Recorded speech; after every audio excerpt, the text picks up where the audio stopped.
I'm your host of the Most Welcome 23. You're joining me for Desire Decorum, Book 2, Chapter 6. A New Set of Rules. After a long ride to Edgewater, you stumble into the foyer right behind the Dowager Countess. Mr. Harper follows you in. You look to the staircase and see Duke Richards making his way downstairs. He smiles sinisterly at your arrival. Lady Bella, how nice of you to rejoin us.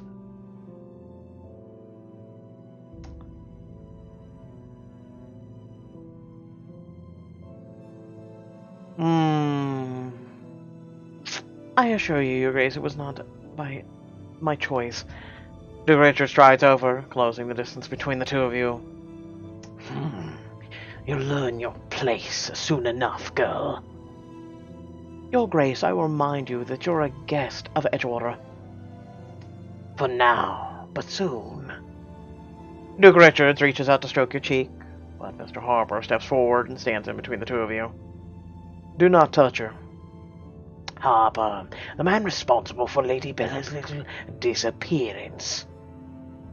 That's completely false. He has far outside his welcome at this estate. It's time for Edgewater to find a new master of horse. But Mr. Harper... Save me from the highwaymen. They came out of nowhere. I don't know what we would have done without Mr. Harper there. Goodness, Bella. He put Lady Bella's life at stake. My lady, your hair could have easily died. No, I could have died if he hadn't been there. Please let me explain. Mr. Harper's an enabler and a true reason she left Edgewater. I've caught her stealing secret glances at him as well. Bella! Oh, Lady Grandmother must smack the shit out of you if you believe in this shit. It's not how it sounds, I promise. You must trust me, Lady Grandmother. My lady, correct me if I'm wrong, but I'm certain you wouldn't want society to discover that your granddaughter, the heiress of Edgewater, ran away with the estate's master of horse. Though scandalous on paper, all my intentions were pure. As the Dowager Countess is the mistress here, until we marry it is ultimately her decision. But I think we all know what's best here.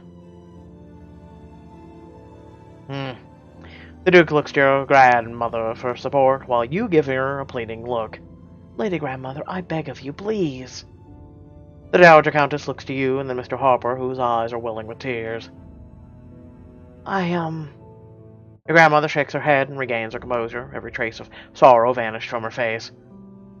Mr. Harper, my son cared for you deeply, and you have been an excellent master of horse. But I'm afraid you've put Lady Bella in an extremely compromising position, and have gone against our family's best wishes, and for that you must face the consequences. Grandmother takes a deep breath. As acting head of the state, I have no option but to let you go, Mr. Harper. Lady Grandmother, you can't! That's quite enough, Bella. It would do you well to go and rest. I expect you will show more restraint when you host your first dinner with the Duke Richards in a few days.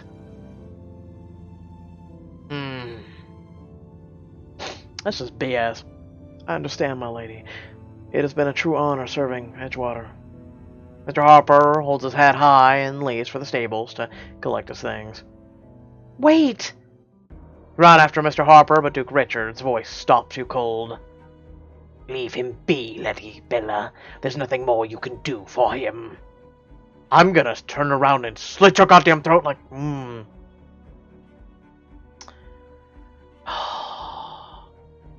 It's okay. It's okay. Shh. You turn around and shout. Duke Richards! You could only wish to be half of the man Mr. Harper is. The Duke smiled sinisterly. I imagine that, a Duke envious of a glorified stable boy. He's especially bigger in the pants. You're bluffing. If you truly didn't care, you wouldn't have cared if Mr. Harper stayed or went. Don't get smart with me.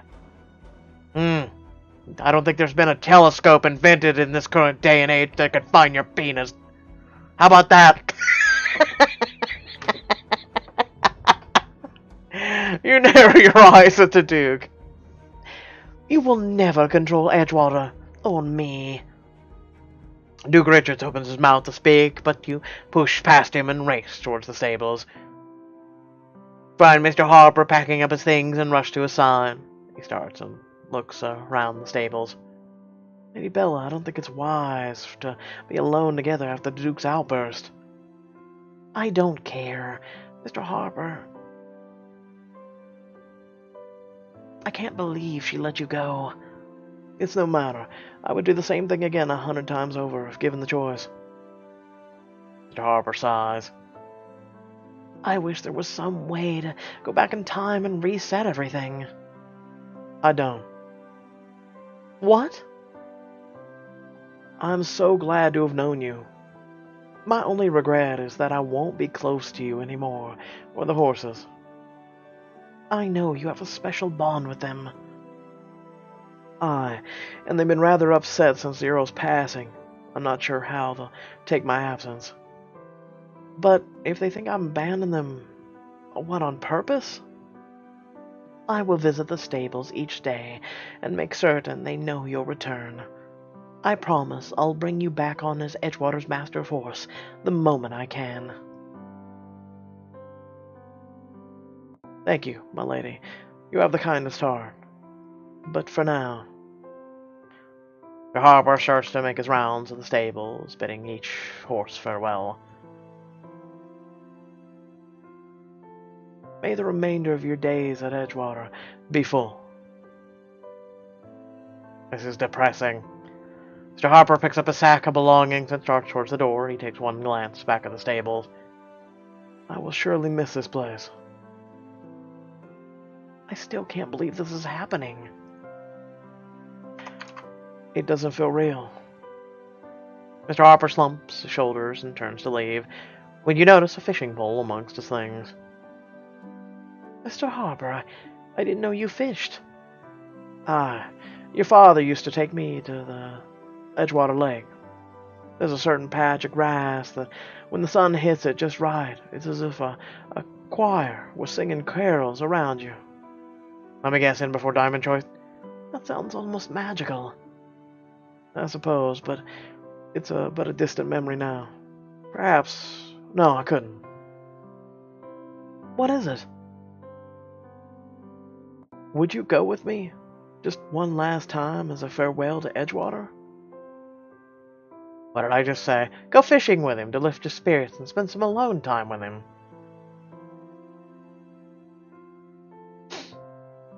Leave Mr. Harper to his memories. Don't worry, Mr. Harper. You're sure to find a new fishing spot. And perhaps your new spot will have a bed of flowers that yodels. We've decided not to go fishing with him. Thank you for the encouragement, lady. I'm hopeful that there are many good things on my horizon, but that doesn't make parting with Edgewater any easier. With his shoulders drooping, Mr. Harper turns from you and starts to leave the stables. What if you didn't have to go far at all? I appreciate your vote of confidence, but I couldn't find employment anywhere close to Edgewater. We've both been forgetting someone crucial. Miss Parsons. Oh my. However do you figure she can help? I'm sure she's in need of an extra hand at Hazelvale. Lady Bella. This could work very well. Mr. Harper, it's an absolutely perfect plan. I'm certain she could take you on, and this way you'll be close and employed. I'll speak with her this evening. Even if Miss Parsons accepts, I'll miss you and Edgewater deeply. This place truly feels like home. We'll make it back here one day. I trust that to be true. That is where I too shall place my trust, for any other reality would be too painful. You look back to the estate and sigh. I best away now. I best away now? Really? Until next time, my lady. Until then. Give Mr. Harper's hand a quick squeeze and turn back to the estate. Later that afternoon. Wander through the hallways towards your chambers when suddenly someone pulls you into a room. It's Duke Richards. I swear to God you will not find your testicles. You shake off your hand wrapped around your arm and find Countess Henrietta standing before you. She crosses her arms and glares at you. Well, at least she's more welcome than Duke. Countess Henrietta, please explain what... You first. Why are you back so soon? I scarcely had time to dig up anything on Duke Richards. I'll have you know, I didn't have a choice. I would have loved to finish out the Harvest Festival, but my grandmother came for me. That's because you were foolish enough to partake in festivities. You should have been laying low. You raise an eyebrow at the Countess. God, I haven't done this voice in a while. Did you pull me in here just to chastise me, or do you have anything useful to share? I've got us a lead. If you were able to get a lead, I'd say I more than held up my end of the deal. Keep yourself in check. I discovered Duke Richards had been sneaking out of Edgewater to have meetings with someone. I hardly call that a lead. I didn't think much of it at first either, until I passed by Duke Richards when I was walking through town. He was with a man I didn't recognize, speaking in hushed voices. The man dropped a piece of paper as I passed, and when I tried to pick it up for him, the Duke snatched it out of my hand. That's because the Duke doesn't like you. I believe we have a differing opinion on what a true lead is. Use your head. That's exactly how I would have acted were I hiding something. Then we must find out who this man is. Exactly. Now, shoo! I don't want the servants to think we've become friendly with one another. You walk down the hallway to your rooms, a friendly face turns the corner. Ah, Lady Bella. Miss Daly said I might be able to find you roaming around here. Mr. Chambers, what on earth are you doing at Edgewater? I'm here on very important business. I visited Ledford Park earlier today. Mr. Sinclair's servants heard the rumors that Mr. Harper had been let go. It's true. It's all the Duke's fault. The instant Mr. Sinclair heard the news, he penned a letter asking for you. He's highly concerned about you, now that you have no one at Edgewater to protect you from Duke Richards. Why wouldn't he just come over and see for himself how I am? He didn't want to risk upsetting the Duke and putting you in an even more precarious position. If I'm not mistaken, I think he wants you to meet you later tonight.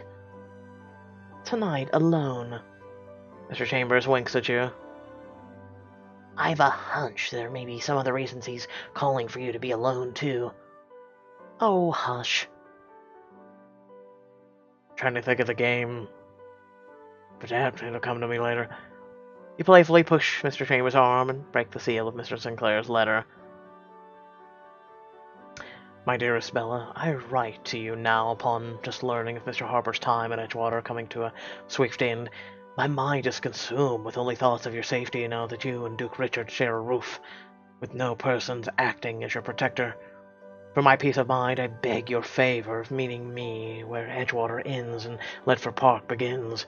You shall find me at the fence, just after sunset, and not a moment later. I shall wait all night if need be, for your safety is paramount to me. I must know how you are faring.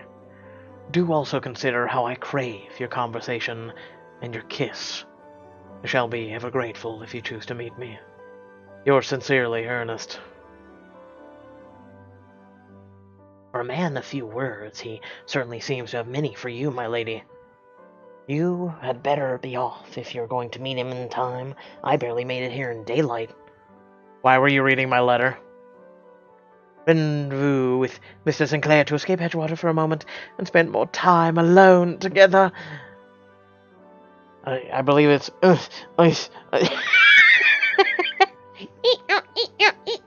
Except there's no bed out in the woods. Anyway, retire to your room.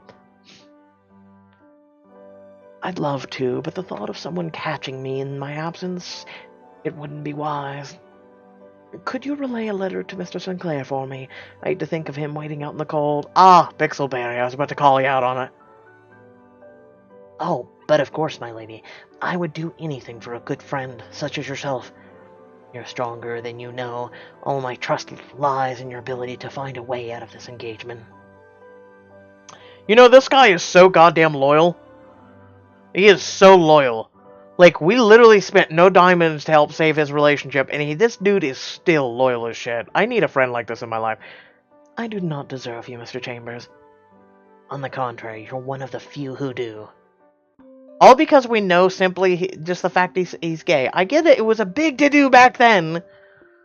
But now it's like nothing. It's like, hi, I'm gay. Welcome to the world. A few nights later. I mean, I know it's not that easy, but you know what I'm getting at. It's a hell of a lot easier than it used to be. Briar's brushing your hair, helping you get ready for your dinner with the bleh. How are you feeling about tonight's dinner?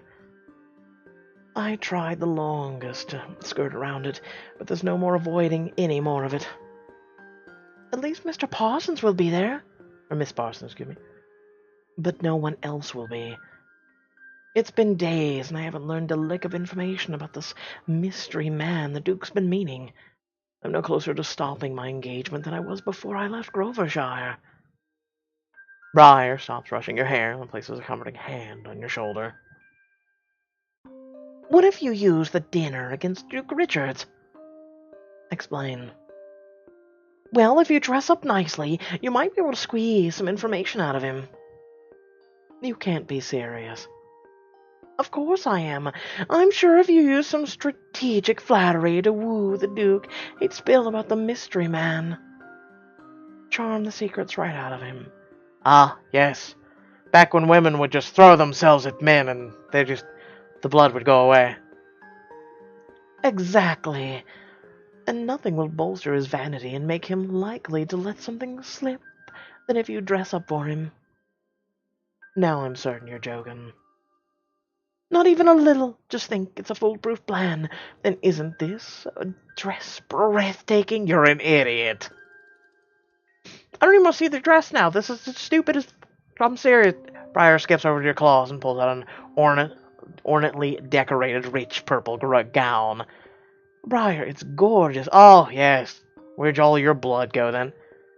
And if I'm not mistaken, I do believe purple is Miss Parsons' favorite color. Wear poised and plum to boost your charm and weasel. Hey, I saw transparency there. I saw boobies. I'm serious. I hope you all enjoy this book. I try my best. Really, this is painful for me at this point.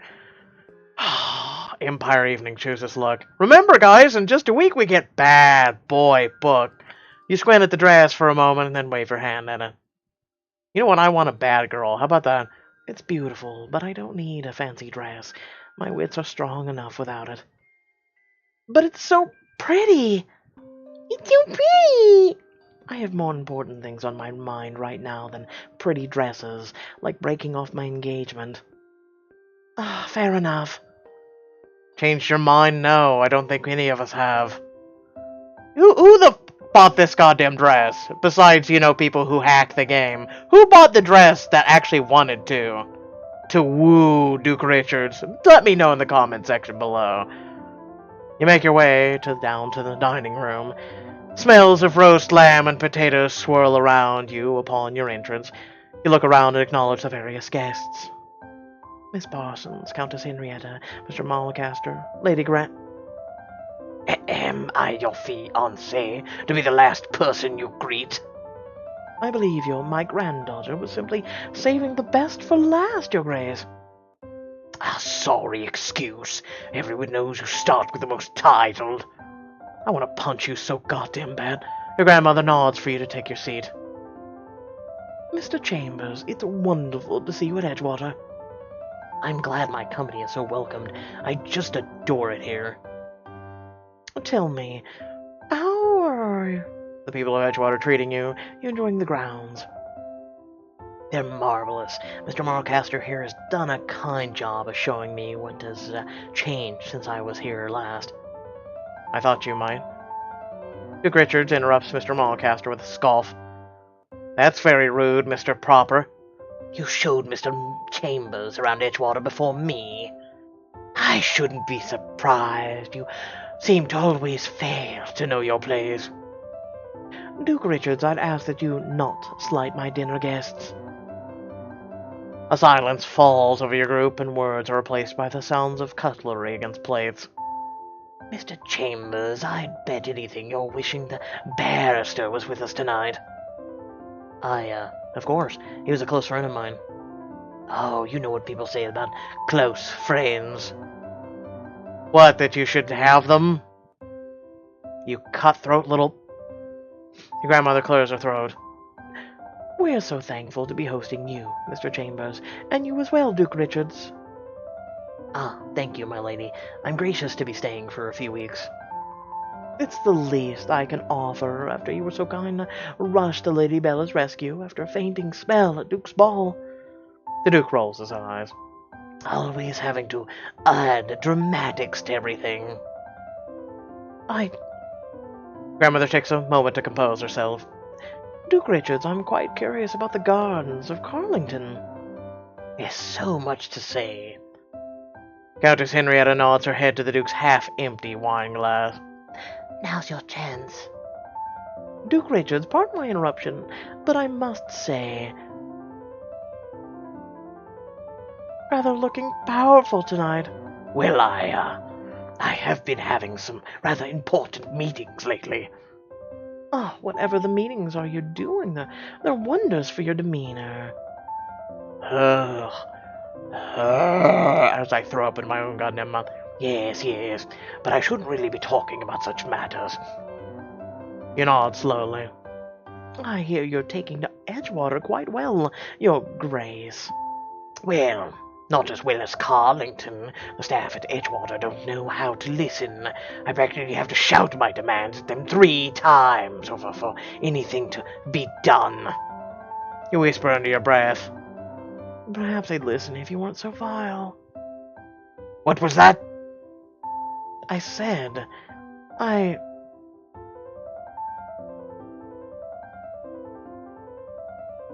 jealous of you spending time with someone who isn't me. I never thought I'd hear that from you. I have to say I'm pleasantly surprised, rather rightly flattered. Trust me, my lady, you have nothing to worry about. Wish you'd fall into a vat of acid. Duke Richard sighs. In truth, I've been spending time with an old acquaintance of mine, Sir Gideon Payne. I think you'll find his company quite intriguing. The group finishes dinner in silence as the servants are clearing the table. Duke Richards takes your hand in his. Stop touching me, I swear to God I'll pick up the butter knife. Thank you for all being here tonight. We are so grateful to be hosting you here at Edgewater. Though soon enough, all our dinners will be held at Carlington in a dining room far superior to this. I'd say Edgewater's dining room is far superior to anything at Carlington, Your Grace, yourself included. Duke Richards grips your hand tighter in his, and the ridges of his knuckles turn white. You're hurting my hand. My apologies. My strong feelings for my fiancée must have overtaken me. You struggle your hand free and eye your grandmother. I believe it's time for us ladies to go through to the parlor. We shall see you in the parlor later.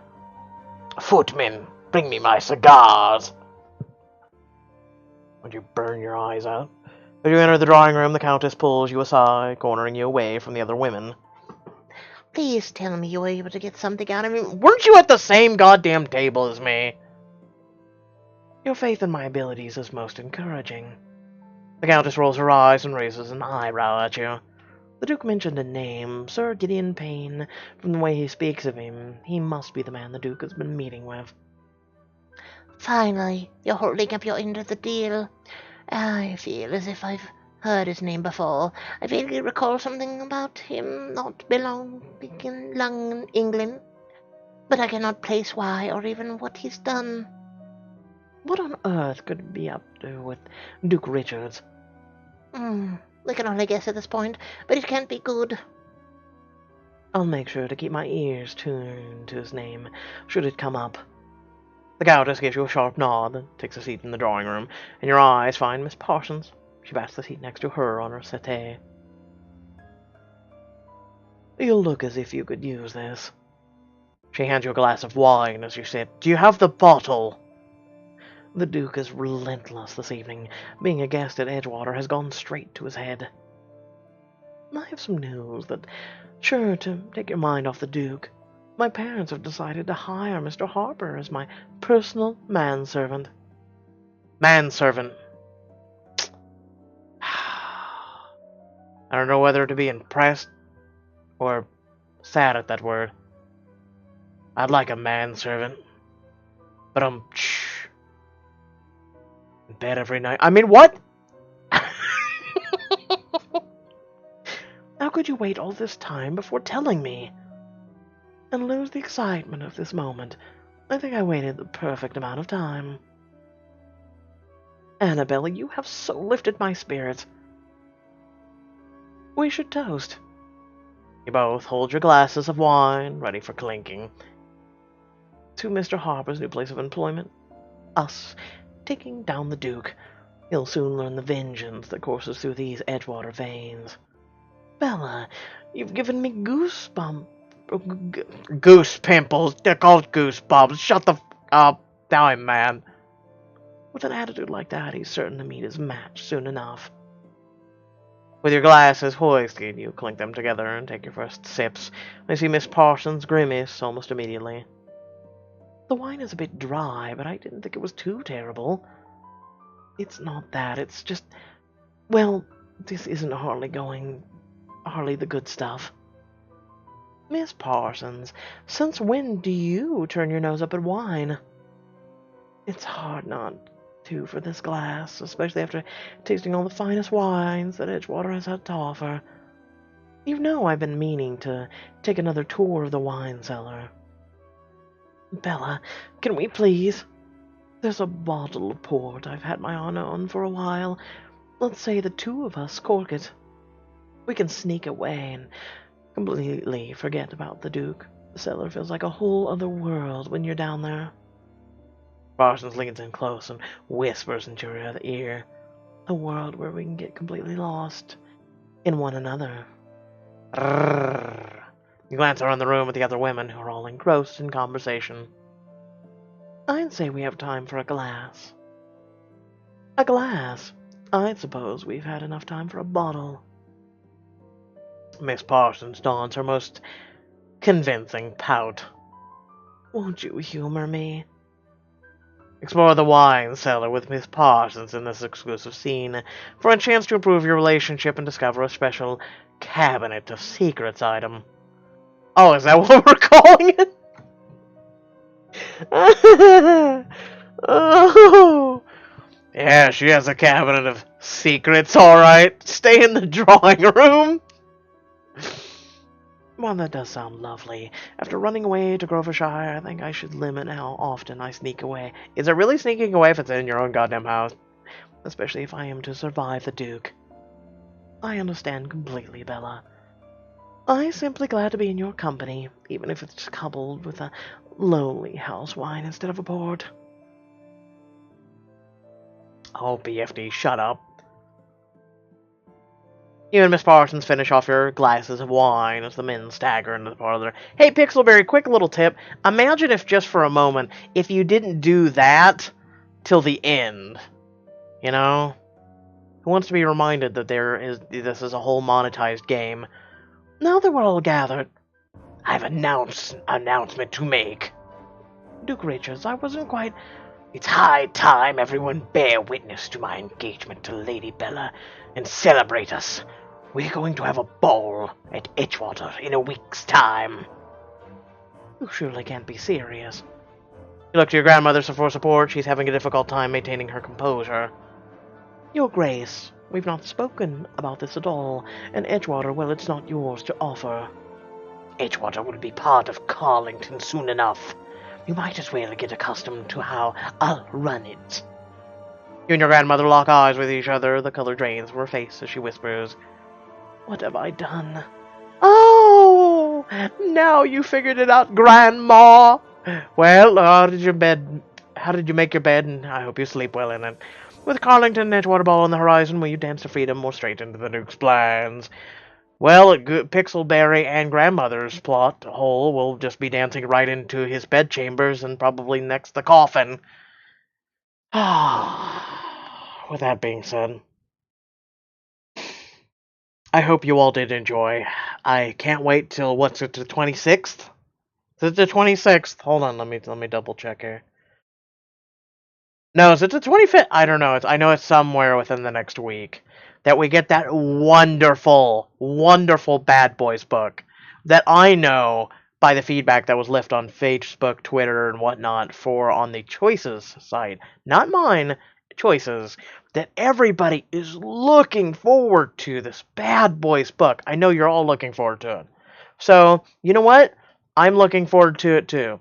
If you guys actually go onto my channel and watch Bad Boy Blues, if you want some bad boy, go watch some Bad Boy Blues. Something that will trump anything that Pixelberry is going to come up with bad boy wise. Quite frankly, I think the whole trope and the stereotypical bullshit of bad boys is just completely run amok. You know, I never hear of bad girls. You know? I never hear of bad girls. How about bad girls? Okay? How about that? How about I want some of that? We don't really have any in the universe, do we? We've got a little in Heist, you know, like more tomboyish, like, you know, authoritative women than bad girls. I want a bad girl, okay? Like, where's that? Where's that in the Pixelberry universe? Oh, that's right, they're all prim, proper, and bullshit at Pixelberry. Hey, hire a bad girl, okay, to do some bad girl writing. Okay, I got that for you. It'll be a little bit more enticing and original than what you're coming up with this horrific looking book here in the next week. Sweet Jesus. No one wants this. No one. No one. We all just know it now.